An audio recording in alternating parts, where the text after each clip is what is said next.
A big night last night on the Western Slope for Colorado politics as Senator Michael Bennett and challenger Joe O'Dea had a debate in Grand Junction. And NBC News senior congressional correspondent Garrett Hake is tracking the Colorado Senate race.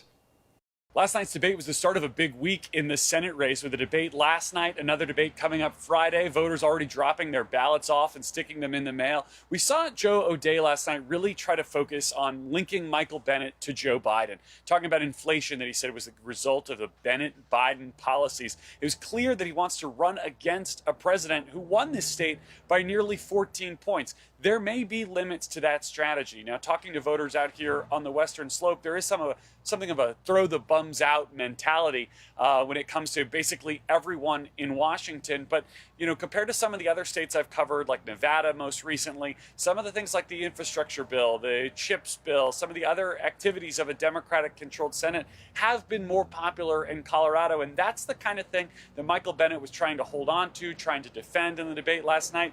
He was also probably more fluent in some of the other issues that Coloradans might be paying attention to, perhaps slightly less than the economy, but things like the pullout from Afghanistan or international issues more broadly. You saw the benefit of Bennett's experience, whereas O'Dea was very narrowly focused on the economy and energy. That said, both Republican and Democratic strategists I've talked to expect this race to tighten up over the next 2 weeks. We'll be watching it closely. Guys? Senator Bennett and Joe O'Dea will debate again this Friday on 9 News at 7 p.m. If you've missed any of our 5 previous debates, you can find them on 9news.com, the 9 News mobile app, or 9 News Plus. All of those free to access.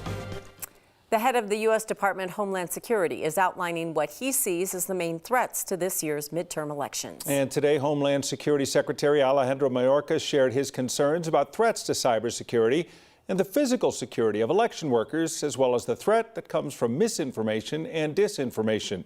Mayorkas pointing specifically to Russia, Iran, and China as countries that are distributing false or inaccurate information to undermine the integrity of our elections.